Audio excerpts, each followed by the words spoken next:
We don't view the 2024 presidential election as a civilizational election, one that is not just about what kind of personality you want in the White House, but one that is fundamentally about what this nation is going to look like in the next decade or 2 decades. Then we're not going to be able to appreciate the gravity of the choices before us, and we're especially not going to be able to appreciate the fact that the Kamala Harris and Tim Walz ticket represents one of the biggest endorsements of contemporary American socialism that I have seen in a very, very long time. And there are many, of course. There's Bernie Sanders, there's Elizabeth Warren, but these two together represent that. And in this video, we're going to actually explore that. We're also going to actually explore the question very briefly, what socialism means, and also how it might manifest in the American context, since the American context is fundamentally different from other political contexts. Before we get into all that, my friends, I hope all of you are doing well. I am Christian Watson. I am your host.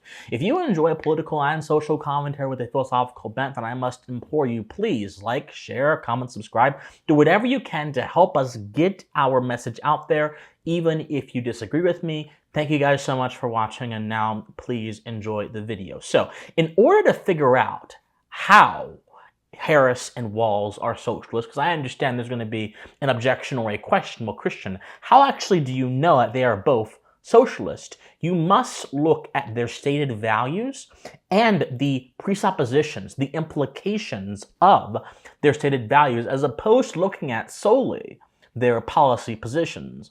This is how ideologues operate when they're in political spaces. They don't always tell you, well, I'm for low taxes, or I'm for free childcare, or I'm for a strong military. Sometimes they will speak in grand terms that seem to not make sense, or if they make sense, they only make sense insofar as they are rhetorically astute and evocative and bring something towards your spirit, towards your heart, while not actually filling your head with anything that is more substantive. But within these statements, you can find the tracings of a worldview, and you can then deduce what that candidate actually believes. And so, before we do that, though, we have to understand what we're talking about. We have to lay the foundations. Because ultimately, my friends, this is not about Kamala Harris. It's not about Tim Walz.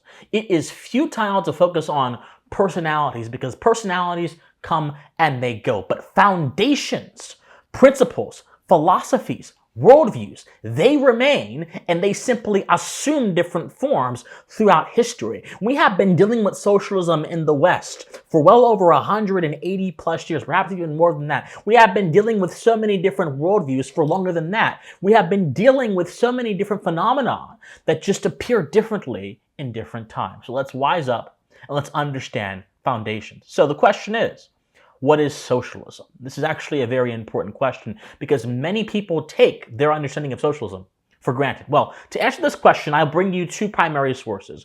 John Stuart Mill, a philosopher who began as a sort of classical liberal type, who eventually at the end of his life became a socialist. In his book, Chapters on Socialism, describes socialist in 2 forms. He says, among those who call themselves socialists, 2 kinds of persons may be distinguished.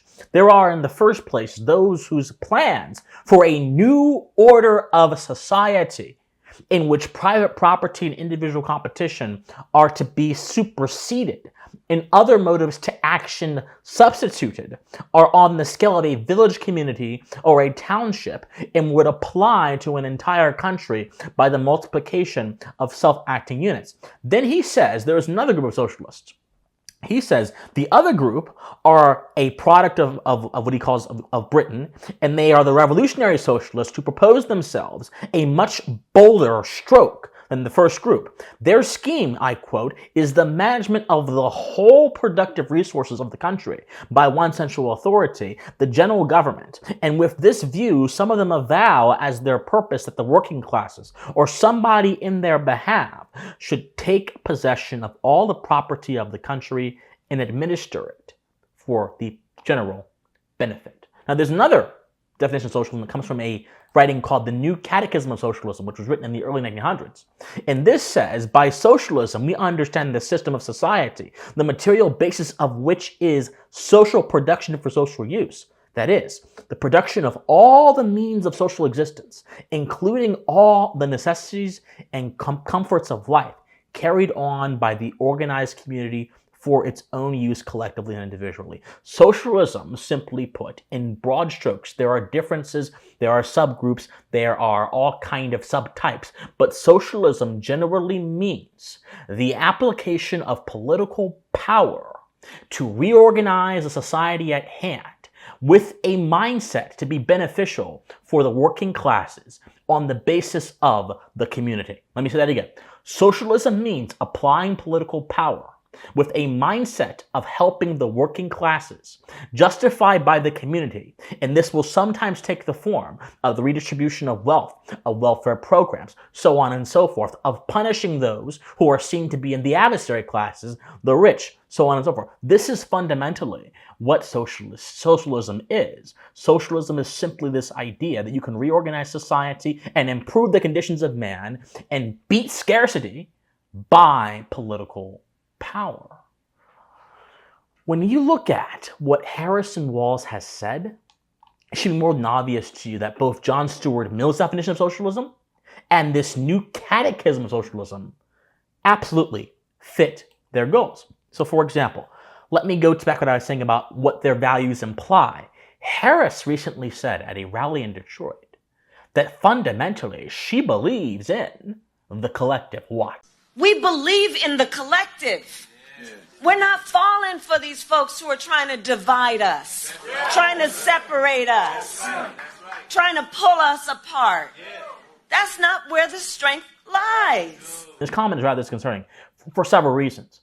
Number one, when you hold the collective as the highest value in your political philosophy, you can no longer appreciate the nuances that happen to be contained within the science of politics. Because politics is a science that is about governance, that is about administering a government, that is about applying principles to the administration of government, so on and so forth. But when you say the collective is your highest value, you have now reduced all of politics to one idea, and you are now then convinced and convicted in your reductionism that your idea and what you want is the right way. The danger of reducing anything to one idea is that you miss out on other things that are implied by that particular thing. You no longer have a deep understanding of it, and you cannot actually have political wisdom.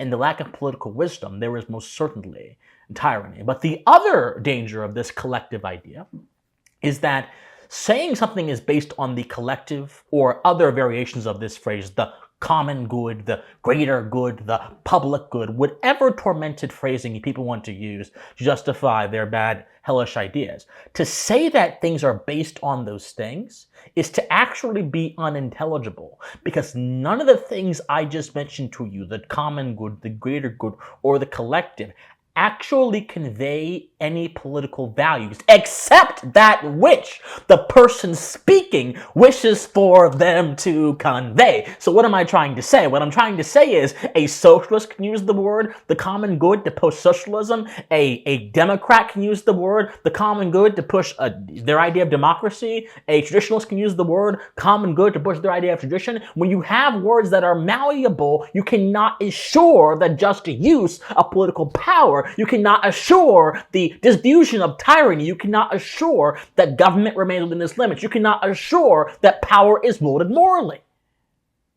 That should be your first red flag. But socialism in general does use the term the community and the collective to justify their intrusions into civil society. And that alone, especially in the context of some of Harris' other positions, we're going to explore in a second, should concern you. Let's go back to Tim Walz's comments.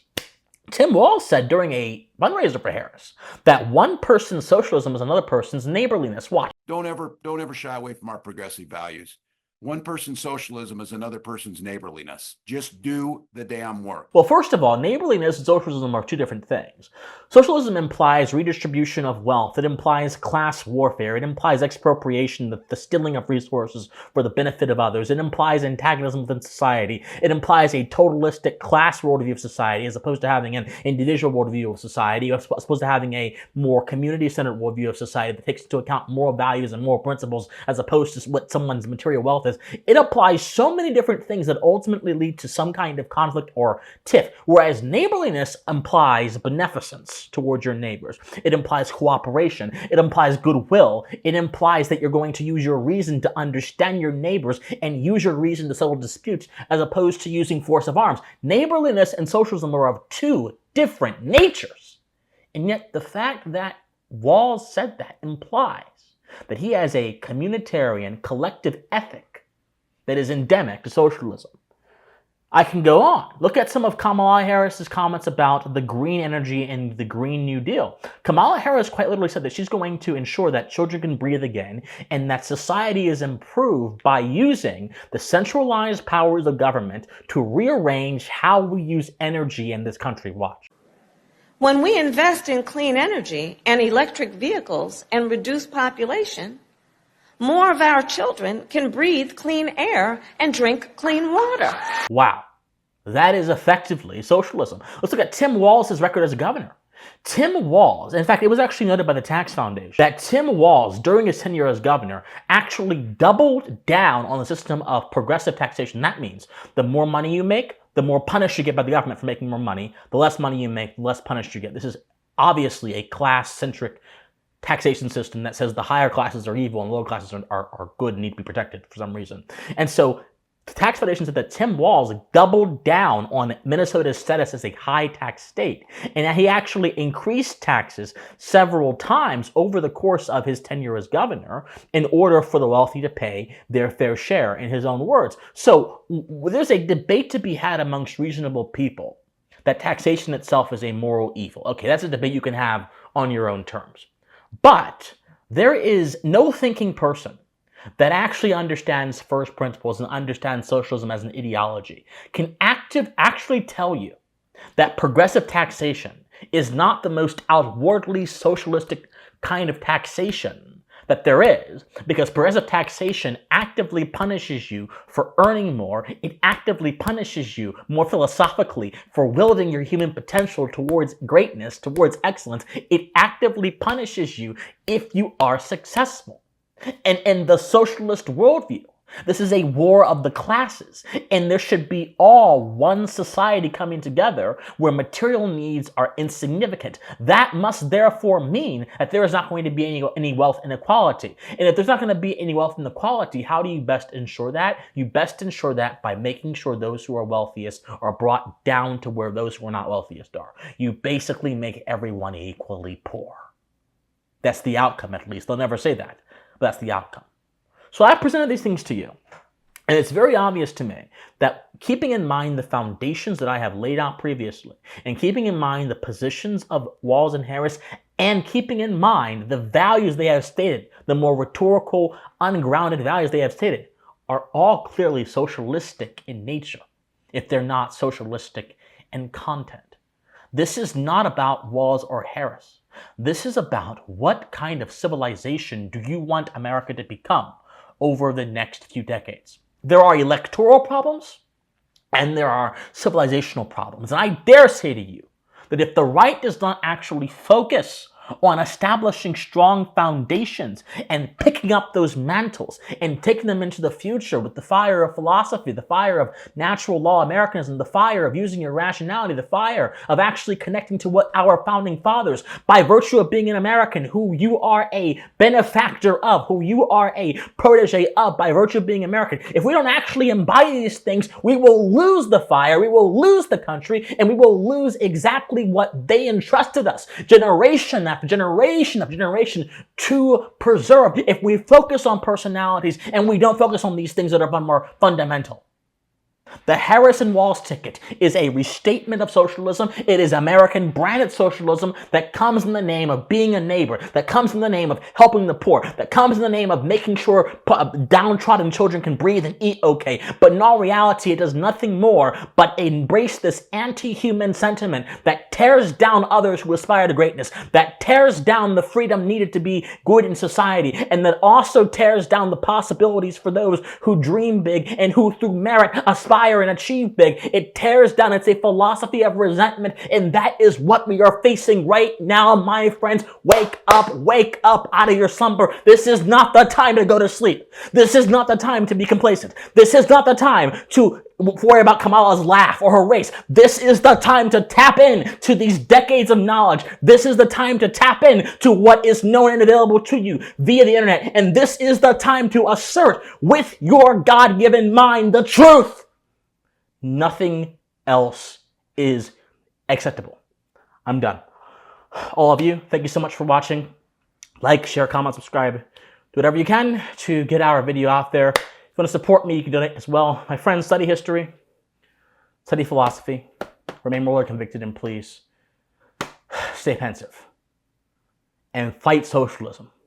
Bye-bye.